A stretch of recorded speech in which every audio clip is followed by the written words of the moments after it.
Honours apartment अधिनियम सुधार की दिशा में एक नई सोच और समावेशी लोकतंत्र की आवश्यकता। हम एक ऐसे विषय पर चर्चा करने जा रहे हैं जो न केवल हमारे आवासीय समाजों के भविष्य से जुड़ा है, बल्कि हमारे लोकतांत्रिक मूल्यों और सामुदायिक संरचना पर भी गहरा प्रभाव डालता है। यह विषय है ओनर्स अपार्टमेंट एक्ट में सुधार की आवश्यकता। जब यह अधिनियम लागू किया गया था, तब इसका उद्देश्य था कि हाउसिंग सोसाइटीज का संचालन पारदर्शी और लोकतांत्रिक तरीके से किया जाए, जिससे सभी निवासियों को समान भागीदारी और अधिकार मिले। लेकिन समय के साथ इस अधिनियम में कई खामियां सामने आईं, जो इसकी प्रभावशीलता को सीमित करती हैं। आज हम इस अधिनियम की कमजोरियों का विश्लेषण करेंगे और देखेंगे कि कैसे कुछ महत्वपूर्ण सुधारों के माध्यम से इसे अधिक प्रभावी, समावेशी और लोकतांत्रिक बनाया जा सकता है। वर्तमान प्रणाली की खामियां और चुनौतियां। 1. प्रशासनिक समस्याएं और निर्णय लेने की अपारदर्शिता। इस अधिनियम के लागू होने के बावजूद कई हाउसिंग सोसाइटीज में प्रबंधन समितियां पारदर्शी तरीके से काम नहीं कर रही हैं। कई सोसाइटीज में एक छोटा समूह निर्णय लेता है और बाकी निवासियों को इसकी जानकारी तक नहीं दी जाती। निवासियों की समस्याएं और सुझाव अनसुने रह जाते हैं, जिससे प्रशासन में विश्वास की कमी पैदा होती है।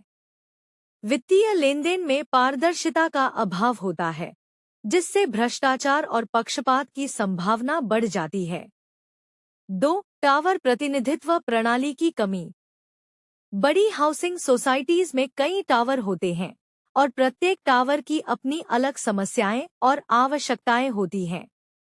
लेकिन वर्तमान अधिनियम में टावर प्रतिनिधित्व प्रणाली का कोई प्रावधान नहीं है। इससे एक टावर में रहने वाले लोग अपनी समस्याएं समिति तक सही ढंग से नहीं पहुंचा पाते। निर्णय लेने में संपूर्ण सोसाइटी की भागीदारी नहीं होती, जिससे असंतोष बढ़ता है। 3. राजनीतिक हस्तक्षेप और गुटबाजी। हाउसिंग सोसाइटी का प्रशासन देश के राजनीतिक प्रशासन से अलग होता है।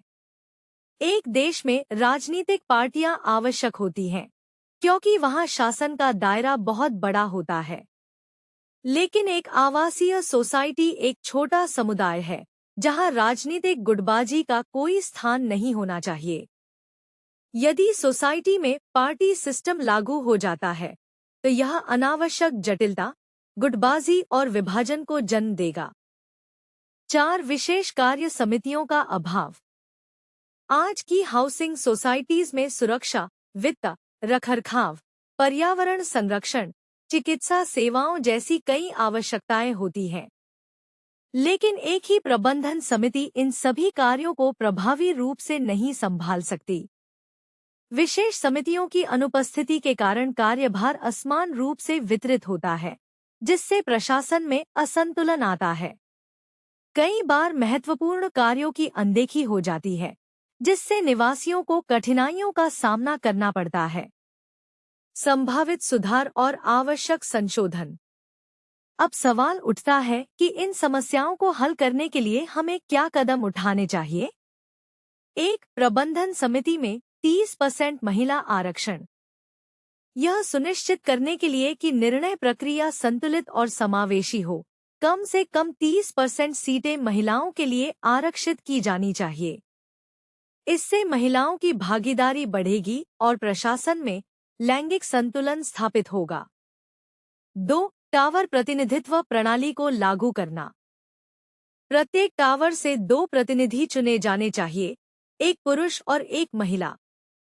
इससे यह सुनिश्चित होगा कि प्रत्येक टावर की आवश्यकताओं और समस्याओं को उचित प्रतिनिधित्व मिले। 3. विशेष समितियों का गठन। सुरक्षा, वित्तीय प्रबंधन, रखरखाव, मनोरंजन, स्वास्थ्य सेवाएं आदि कार्यों के लिए अलग अलग समितियां बनाई जाए। इन समितियों में 50% सदस्य टावर प्रतिनिधियों से और 50% प्रबंधन समिति से चुने जाए। इन समितियों में भी महिलाओं के लिए कम से कम 50% भागीदारी सुनिश्चित की जानी चाहिए। उचित प्रतिनिधित्व और पारदर्शिता की आवश्यकता। विविध प्रतिनिधित्व की आवश्यकता। प्रबंधन समिति में विविधता लाना जरूरी है ताकि सोसाइटी के सभी वर्गों की आवश्यकताओं को ध्यान में रखा जा सके। महिला प्रतिनिधित्व 33% आरक्षण। 60 वर्ष से अधिक आयु की महिला, वरिष्ठ महिलाओं के अनुभव से बुजुर्गों की सुरक्षा, स्वास्थ्य और सामाजिक सहभागिता को बढ़ावा मिलेगा। 40 से 60 वर्ष की महिला, यह वर्ग करियर और पारिवारिक जिम्मेदारियों को संतुलित करता है, जिससे वे कार्यशील महिलाओं और बच्चों की शिक्षा से जुड़े मुद्दों पर ध्यान केंद्रित कर सकती हैं। 40 वर्ष से कम आयु की महिला, युवा महिलाएं नई ऊर्जा, नवाचार और तकनीकी सुधार लाने में मददगार साबित हो सकती हैं। पुरुष प्रतिनिधित्व। 40 वर्ष से कम आयु का पुरुष सदस्य, खेल, फिटनेस और तकनीकी सुधारों को बढ़ावा देने में सहायक। 40 से 60 वर्ष का पुरुष सदस्य, पेशेवर जीवन और पारिवारिक जिम्मेदारियों का संतुलन बनाए रखते हुए वित्तीय और सुरक्षा मामलों पर ध्यान केंद्रित कर सकता है। 60 से 70 वर्ष का पुरुष सदस्य, दीर्घकालिक विकास और बुजुर्गों की आवश्यकताओं को समझने के लिए उपयुक्त। 70 वर्ष से अधिक का पुरुष सदस्य, परंपराओं और सांस्कृतिक मूल्यों के संरक्षण में महत्वपूर्ण भूमिका निभा सकता है। युवा प्रतिनिधित्व। 20 से 30 वर्ष का सदस्य, पर्यावरण, डिजिटल तकनीक और हरित पहल को बढ़ावा दे सकता है। 30 से 40 वर्ष का सदस्य, बच्चों की शिक्षा, खेल और सांस्कृतिक कार्यक्रमों का प्रबंधन कर सकता है। एकल जनसंख्या का प्रतिनिधित्व। एक सदस्य जो अकेला रहता हो, यह वर्ग बुजुर्ग दंपतियों और अकेले रहने वाले व्यक्तियों की आवश्यकताओं को समझकर उनकी सुरक्षा और सामाजिक सहभागिता पर ध्यान केंद्रित करेगा। समावेशी निर्णय और समाज का विकास। इस तरह का संतुलित प्रतिनिधित्व समिति के समग्र विकास और सामूहिक निर्णय लेने की क्षमता को बढ़ाता है। यह सभी वर्गों की आवश्यकताओं को ध्यान में रखकर सोसाइटी में बेहतर प्रशासन और पारदर्शिता सुनिश्चित करेगा। 4 निर्णय लेने की पारदर्शिता। सभी महत्वपूर्ण निर्णय निवासियों को ईमेल, मोबाइल ऐप या नोटिस बोर्ड के माध्यम से सूचित किए जाए। किसी भी बड़े वित्तीय लेनदेन या प्रशासनिक निर्णय में निवासियों की भागीदारी आवश्यक हो। 5. समावेशी लोकतंत्र को बढ़ावा देना। सोसाइटी प्रशासन में केवल प्रभावशाली व्यक्तियों का प्रभुत्व न हो, बल्कि सभी वर्गों, महिलाओं, युवाओं और वरिष्ठ नागरिकों को भी समान अवसर मिले। यह सुनिश्चित किया जाए कि सभी निर्णय निष्पक्ष और लोकतांत्रिक तरीके से लिए जाए। समावेशी लोकतांत्रिक चुनाव। 3 स्तरीय प्रणाली।